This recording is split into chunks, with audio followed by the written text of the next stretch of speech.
Dating Secretary Roque. Kasi sabi niya, kongresista ako noon, huwag niyo akong pinagluloko. Yung pork barrel na yan, na binangsagan na ngayon, ay hindi na pork barrel nung araw, nung siya'y congressman pa, sabi niya, ako'y congressman, alam ko yung modus yan eh.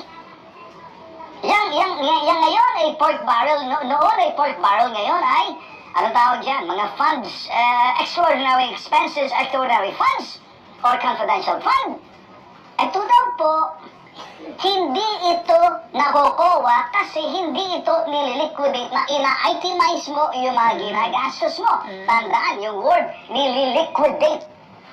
Pag niliquidate mo, isa-isahin mo, i-itemize mo kung saan napunta. Ano bang ginawa? Bumili ka ba ng Suburban? Bumili ka ba ng ganito? Bumili para sa Kongreso. Bumili ka para, lahat na po yan. Para daw sa kabit, sabi ni Banat Bay.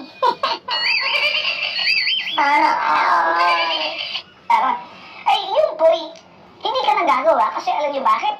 Hindi po kasi liquidation ang tawag dyan. Ang liquidation ay itemize mo, ipapakita mo kung kailan mo ginasta, saan, paano. Sa halip na liquidation, ito ang modus certification. Nako! Certification lang na ginastos na ang pera, kaya walang pakialam ang COA. Anong titira ng COA? Papel. Papel lang. This is to certify it. May lihim sa... Hindi ko masabi. Eh, may mga utol ako. Mga tol, magsalita. Kasi pagbagay, yung yuyo ko yan. Sabi niya, Pareho yun, may mga utol ako dyan eh. huwag kayong yuyo ko dyan. Magsalita. Kaya pala maraming nagkukumahog mag-apply sa Kongreso ng mga dating staff na mga natalong mga kongresista. At mga senador daw siguro, sabi ni Roque, hindi po ako may sabi niya. Alam niyo bakit? Nagkukumahog mag-apply. Eh, pwede ka naman pag-apply sa iba dahil wala na yung boss mo tapos na yung term ng iyong congressman. Alam niyo bakit nagkukumahog? Nag-a-apply sila, yung mga datihang staff ng mga congressman. Sabi ni Roque, si Roque, sino si Roque? Ay, yung mga datihan dahil kabisado nila ang modus. Certification lang ang katapat. At hindi mo na kailangan gumawa ng liquidation. Kasi pag niliquidate mo, makukuha ka. Certification, anong mababasa? No. This is to certify. Blah, blah, blah, blah, blah, blah, blah, blah. Tapos, sila nang bahala. Yung mga staff na nawalan ng trabaho. Sabi ni Roque, Roque, Galing ng Kaya ang sarap na audiovisual makinig. aid At staff. titingnan mo kung sino na... sasabi ng totoo. Diba? Kaya pala walang nag-iingay. Nag-iingay para magalit, dumepensa. Hindi nag-iingay sa galit dahil may nagsasalita. Kaya pala baka malantad, mabulgar ang lihim ng... Ano pang lihim to? Anong lihim? Biman.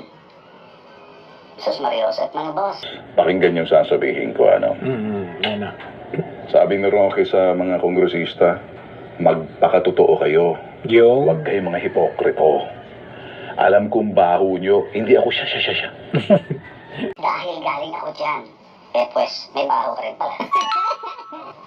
Bakit nagsalita si Roque? Pero at least kahit sabi na natin galing siya dyan at may alam siya, at least ina-expose niya, di ba? Hindi kagaya nung utol mong dalawa na nanahimik. Ang gusto masabihin ni Roque, pantay-pantay kayo para kayo walang tinatago dyan sa Kongreso, sa Senado. Kaya ang iba sa inyo hindi nagsasalita kasi maapektuhan yung milyon-milyon na confidential, hindi lang confidential funds, kundi special, ito mga pinabinansagan ninyo. Mga boss. Kaya po siya nag-iingay kasi alam niyo sinasabi niya, sana kung ginawa ninyo pantay-pantay, walang lalabas na baho. Yan ang ginawa. Nila. Dahil hindi daw maganda at namimili. Pinipili na kung sinong bibigyan. Ito yung mayorya. Ito yung kaya hindi magsasalita. Dito ka lang sa aking bata, Kahit na magkasama tayo, kahit na magkaaway tayo, pero pagdating sa pondo, kaibigan tayo. Kaibigan. Pagkataas ng ano yan, sa ibang bagay, galit-galit tayo, debate tayo. Pero pagdating sa pondo, ang gusto Reality. sabihin nitong si Real talk. Ray Roque, kayo dyan sa Kongreso, tandaan, it doesn't stop me from speaking like this, even though I have my two brothers sa upper and lower. Bahala na sila sa buhay nila. Sa buhay nyo. Kayong dalawa dyan. Erwin na trapi. Anak. Stand up and listen. Mananatiling sekreto o lihim ang isang bagay sa loob ng institusyon. Institusyon na hindi marunong magsinungaling dahil yung mga nagsisinungaling mga tao sa loob ng institusyon. Gusali lang yan eh. Pag nilagyan mo ng mga tao na yan, may organisasyon, yung mga tao, congressman o senado. Kapag medyo sila'y hindi nagsasalita, hindi nabubuking ng lihim kapag wala kang nadihado. Kapag may nadihado ka, patay kang bata ka. Dahil lalabas yung lihim dahil may magsasalita. Yun ang hindi naisip ni Tambaloslos. Eh kung kaya naman pala everybody happy, eh bakit may iniwan ka? Sino ba yung iniwan hindi nabigyan? At sabi po ng ibang mga vloggers, at sabi po ng iba na ganun po ang papunta, ba't nyo iniwan daw itong anak ni Duterte na si BP Sara? Pagkatapos yung iba binigyan, eh kasi malakas eh. Baka magamit laban sa kanila.